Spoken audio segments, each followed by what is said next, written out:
একটি বড় সমস্যা হচ্ছে হেলথ ইস্যু।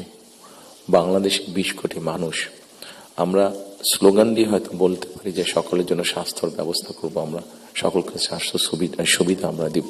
এখানে আপনারা অনেকেই আছেন যারা আপনারা ইউকেতে গিয়েছেন, যেহেতু আমি ইউকেতে অনেকদিন ছিলাম, স্বাভাবিকভাবে আমি তাদের বিষয়টি আমার নজরে বেশি পড়েছে।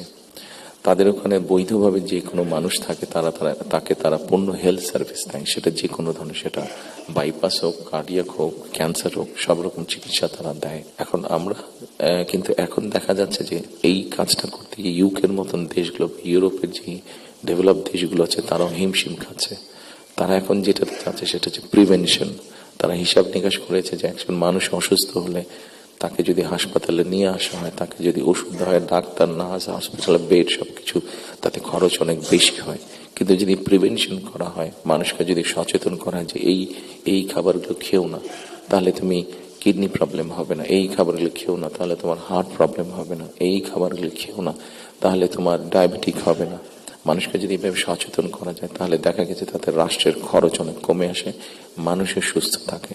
এবং এটার বেস করে, যেহেতু ইউরোপে এই কাজটা চলছে, এটার বেস করে আমরা হেলথ কেয়ারার অ্যাপয়েন্ট করতে চাই। প্রাণ সসের মাখামাখি টেস্ট বার্গারকে করে তোলে আরো ইয়ামি, আরো জোস। প্রাণ সসের বস।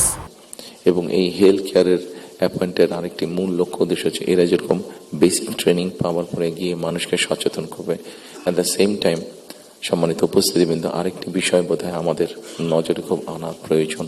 একটি বিষয়, খুব ভয়াবহ পরিস্থিতি। মাহফুজ আলম সাহেব যেরকম পানির কথা বলেছেন, সেরকম আরেকটি ভয়াবহ পরিস্থিতি হচ্ছে যে আমাদের জনসংখ্যা যেভাবে বাড়ছে, আমরা যদি সৌদি আরব বা কুয়েতের সবগুলো তেল খনিও এখানে নিয়ে আসি, তাহলে হয়তো আমরা এই এত রিসোর্স দিয়ে আমরা এত মানুষকে সমস্যার সমাধান করতে পারবো না। সেই জন্য আমাদেরকে অবশ্যই পপুলেশন কন্ট্রোলে যেতে হবে, আমাদের দেশের জনসংখ্যাকে সীমাবদ্ধতার মধ্যে আনতে হবে। এবং সেই জন্য এই হেলথ কেয়ার যে নিয়োগ হবে, এই হেলথ কেয়ারের শতকরা 80 থেকে 85% আমরা 1 লক্ষের মতন আমাদের টার্গেট নিয়োগ করা। এই হেলথ কেয়ারের 80 থেকে 85% আমরা নারী কর্মীকে নিয়োগ করতে চাই, যাতে নারী কর্মীরা গিয়ে ঘরে ঘরে বোঝাতে সক্ষম হন যে কি জন্য প্রয়োজন হাইজিন মেনটেন করা এবং পরিবারকে সুস্থ রাখা, অ্যাট দ্য সেম টাইম পরিবারকে একটি রিজনেবল সাইজের মধ্যে রাখা, পরিবারের সদস্য সংখ্যা।